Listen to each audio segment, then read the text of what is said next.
Hi friends, வணக்கம்லாம் மாப்பிள. எனக்கு கீழே நிறைய மாத்திரை கட்சிது, வா உனக்கு தரேன். இது ரொம்ப முக்கியமான விஷயம். வீடியோ எடிட்டிங் தான் இப்போ வந்து ஹை டிமாண்டில் இருக்கிற ஸ்கில்லு.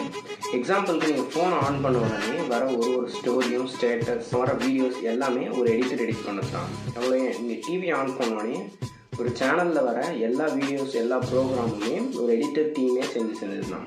இப்போ புரிஞ்சிருக்கும்னு நம்புகிறேன். கிட்டத்தட்ட நம்ம டாபிக் உள்ள வந்தாச்சு. வீடியோ எடிட்டிங் குயிக்காக ஒரு இன்ட்ரோ போட்டு உள்ளே போகலாம் வாங்க.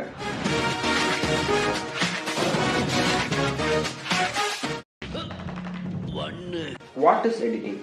எடிட்டிங்னா உங்களோட வீடியோவில் இருக்கிற தேவையில்லாத எல்லாத்தையும் ரிமூவ் பண்ணுறது தான் எடிட்டிங்னு சொல்லுவாங்க. எடிட்டிங்கில் வந்து மிஸ்டேக்கான ஷார்ட்ஸ், போரிங்கான ஷார்ட்ஸ் இது எல்லாத்தையும் ரிமூவ் பண்ணுவாங்க. ஃபைனலாக அதுக்கு மேலே டெக்ஸ்ட் கொடுப்பாங்க, இல்லை வேணுன்ற இமேஜ் கொடுப்பாங்க, ரிலேட்டட் இமேஜஸ் வீடியோஸ் ப்ளே பண்ணுவாங்க. இதுதான் வந்து ஃபைனலாக எடிட்டிங்னு சொல்கிறோம். அதான் கேமராவில் ஷூட் பண்ணுறது எல்லா ரா ஃபுட்டேஜஸுமே ஒரு டர்ட்டியான கிளாத்ஸ் மாதிரி வச்சுக்கோங்க. இப்போ இந்த டர்ட்டியான கிளாத்ஸை வாஷ் பண்ணிவிட்டு அந்த கிளாத்தை அயன் பண்ணிவிட்டு போட்டிங்கன்னா உங்களுக்கு பார்க்கவே நல்லாயிருக்கும். இதுதான் வந்து எடிட்டிங் ப்ராசஸில் நம்ம பண்ணுறோம். எதுக்கு எடிட்டிங் தேவைப்படுது?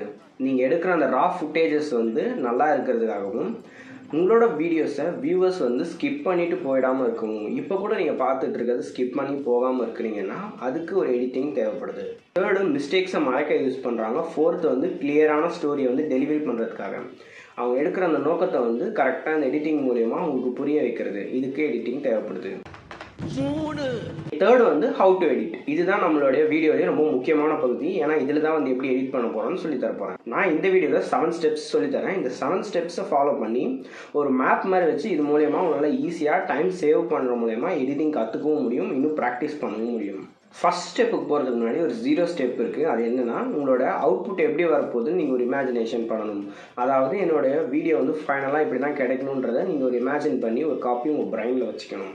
ஸ்டெப் 1, உங்களுக்கு வேணுன்ற ஃபுட்டேஜஸை சூஸ் பண்ணி உங்களோட டைம்லைனில் ஆட் பண்ணுறது. ஸ்டெப் 2, அதுலேருந்து உங்களுக்கு வேணான்றது எல்லாத்தையும் கட் பண்ணி எடுக்கிறது. அதாவது சில இடத்துல நீங்கள் போராக இருந்திருக்கலாம், சில இடத்துல நீங்கள் சைலண்ட்டாக இருந்திருக்கலாம் இல்லையா, அது எல்லாத்தையும் கட் பண்ணி எடுக்கிறது. அது வந்து செகண்ட் ஸ்டெப். தேர்டாக பார்த்தீங்கன்னா அரேஞ்ச் பண்ணுறது. அதாவது இன்ட்ரோ, மிடில், ஃபைனல் அந்த மாதிரி நீங்கள் வந்து அரேஞ்ச் பண்ணணும். அப்போ தான் வந்து ஒரு சீக்வன்ஸாக நம்மளால் புரிஞ்சிக்க முடியும். Okay, fourth step. இந்த ஃபோர்த்து ஸ்டெப்பில் தான் வந்து நிறைய பேர் வந்து அவங்க எடிட்டிங்கே மிஸ் பண்ணுறாங்க. அது என்ன ஸ்டெப்னா, இந்த ஃபோர்த்து ஸ்டெப்பில் தான் உங்களோட பேக்ரவுண்ட் மியூசிக்கை நீங்கள் ஆட் பண்ணுற மாதிரி இருக்கும். என்ன பேக்ரவுண்ட் மியூசிக்னு கேட்டிங்கன்னா, நீங்கள் பேசுகிறது, அதாவது உங்களுடைய கருத்துக்கு ஏற்ற மாதிரி உங்கள் பேக்ரவுண்ட் மியூசிக்கை வைக்கணும். இன்கேஸ் நீங்கள் சேடாக எதனா பேசுகிறீங்கன்னா அந்த இடத்துல ஹாப்பியான மியூசிக் வைக்கக்கூடாது.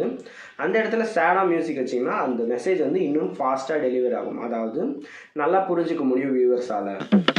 கேட்டுக்க. இந்த பேக்ரவுண்ட் மியூசிக் தான் உங்களோட எமோஷன்ஸை வந்து பார்க்குறவங்களுக்கு எடுத்துகிட்டு போய் சேர்க்கும். அதனால் இந்த பேக்ரவுண்ட் மியூசிக்கில் ரொம்பவே முக்கியமாக இருக்கணும். Fifth step, add simple text whatever you want. உங்களுக்கு வேணுன்ற டெக்ஸ்ட்டை வந்து ஈஸியாக நீங்கள் வீடியோவில் ஆட் பண்ணுறது உங்களுடைய ஆடியன்ஸ்க்கு, அதாவது உங்களோட வியூவர்ஸ்க்கு வந்து அது நிச்சயமாக யூஸ்ஃபுல்லாக இருக்கும். இப்போ நீங்கள் எதனா ஒரு சென்டென்ஸில் முக்கியமான வார்த்தை சொல்கிறீங்கன்னா அந்த வார்த்தையை டிஸ்பிளேல போர்ட்ரேட் பண்ணுறப்ப பார்க்குற ஆடியன்ஸ்க்கும் வியூவர்ஸ்க்கும் ரொம்பவே யூஸ்ஃபுல்லாக இருக்கும். அதாவது எதுவும் இம்பார்ட்டண்டான விஷயம் சொல்கிறாங்கன்னு எல்லாராலையும் தெரிஞ்சிக்க முடியும். சிக்ஸ்த் ஸ்டெப், இது ஆப்ஷனலான ஸ்டெப் தான். அதாவது நீங்கள் போக போக கற்றுக்கலாம், இப்போ வந்து ரொம்ப நெசசரி கிடையாது. சிக்ஸ்த் ஸ்டெப் வந்து ஒரு கலர் கரெக்ஷன். கலர் கரெக்ஷனாக, ஏன்னா நீங்கள் ஷூட் பண்ணுற கலர் வந்து ஒரிஜினல் கலருக்கு ஏற்ற மாதிரி கிடைக்காது. ஏன்னா நான் வந்து மொபைலில் தான் ஷூட் பண்ணுறேன். நீங்கள் கேமராவில் ஷூட் பண்ணிங்கன்னா உங்களுக்கு பிரச்சனை இல்லை. மொபைலில் ஷூட் பண்ணுறப்ப நம்மளுக்கு ஏற்ற ஒரிஜினல் கலர்ஸ் வந்து டிஸ்பிளேல கிடைக்காது. ஸோ நம்ம அந்த இடத்துல வந்து கலர் கரெக்ஷன் பண்ணுற மாதிரி இருக்கும்.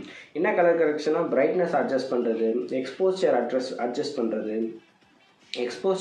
பண்ணுறது, இந்த மாதிரி நிறைய ஃபீச்சர்ஸ் இருக்குல்ல. இதை அட்ஜஸ்ட் பண்ணுறது மூலயமா உங்களுக்கு சூப்பரான கலர் கிடைக்கும். இது வந்து ப்ரொஃபஷனல் லுக்கு உங்கள் வீடியோவே எடுத்துகிட்டு போகும். அவ்வளோதான். இப்போ நம்ம வந்து எடிட்டிங் முடிச்சாச்சு. ஃபைனல் ஸ்டெப் வந்து எக்ஸ்போர்ட் பண்ணுற ஸ்டெப். எடிட்டிங்கை பொறுத்த வரைக்கும் நல்லதும் இருக்குது, கஷ்டமும் இருக்குது. நீங்கள் வீடியோவில் ஷூட் பண்ண மிஸ்டேக்ஸை கவர் பண்ணுறதுக்கு இது யூஸ் ஆகுது. ப்ளஸ் உங்களோட வியூவர்ஸ் வந்து இன்னும் இன்ட்ரெஸ்டிங்காக பார்க்குறதுக்கு இது உதவுது. இதில் என்ன கஷ்டம் இருக்குது ப்ரோன்னு கேட்டிங்கன்னா, இந்த எடிட்டிங் பண்ணுறது ரொம்ப தலைவலியான வேலை. அதாவது நீங்கள் ஃபஸ்ட்டு ஸ்டார்ட் பண்ணுறப்போ ரொம்பவே ப்ராக்டிஸ் தேவைப்படும். ப்ராக்டிஸை நான் பண்ணால் போதுன்னு பார்த்தீங்கன்னா உங்களுடைய டைம் ரொம்பவே அதிகமாகும். ஏன்னா ஸ்டார்டிங்கில் வந்து உங்களுக்கு எந்த ஃபீச்சர்ஸ் எங்கே இருக்குன்னு தெரியாது. அதை நீங்கள் பழகிக்கிறதுக்கே ரொம்ப மாதங்கள் கிட்டத்தட்ட ஆகும். ஒரு 6 மந்த் இருந்துச்சுன்னா கான்ஸ்டன்ட்டாக உங்களால் எடிட்டிங் வந்து கற்றுக்க முடியும். இவ்வளோ பேசுகிற நான் ஒன்றும் எடிட்டர்லாம் கிடையாது. நானும் இப்போ தான் ஸ்டார்ட் பண்ணியிருக்கிறேன். போக போக கற்றுக்கலாம். எடிட்டிங்கை பொறுத்த வரைக்கும் ஸ்டார்ட் பண்ணுற இடம் கொஞ்சம் கஷ்டமாக இருந்தாலும் போக போக உங்களுக்கு அந்த ஃப்ளோ வந்துடுச்சுன்னா ஈஸியாகவே எடிட்டிங் முடிச்சிடலாம். ஓகே, நம்ம இந்த வீடியோட கன்க்ளூஷனுக்கு வந்தாச்சு. இந்த வீடியோவில் வந்து எப்படி எடிட் பண்ணுறதுன்னு சொல்லியிருக்கிறேன், எடிட்டிங்னா என்னன்னு சொல்லியிருக்கிறேன். இந்த வீடியோ வந்து உங்களுக்கு நிச்சயமாக யூஸ்ஃபுல்லாக இருக்கும்னு நம்புகிறேன். உங்களுக்கு எதனா டவுட் இருந்தால் மேலே தெரியுற இந்த இன்ஸ்டாகிராம் ஐடிக்கு டிஎம் பண்ணுங்கள். இந்த வீடியோ உங்களோட ஃப்ரெண்ட்ஸுக்கு ஷேர் பண்ணி விடுங்க. இது மூலமா அவங்களும் நிறைய தெரிஞ்சுப்பாங்க. இன்னொரு இன்ட்ரெஸ்டிங்கான வீடியோ சந்திக்கலாம். பை.